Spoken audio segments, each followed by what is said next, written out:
அண்ணாமலையார் அழைக்காம அந்த கோயிலுக்கு வர முடியாது.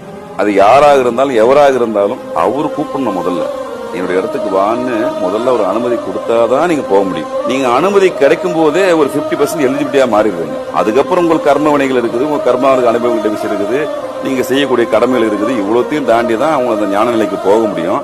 ஆனா நீங்க உள்ள என்டர் ஆயிட்டாவே நீங்க பாதி எலிஜிபிலிட்டி. அதனால இறைநிலையோட ஞானத்தன்மையோட அங்க இருக்கிற மக்களுக்கு பக்தர்களுக்கு அன்னதானத்தை கொடுங்க.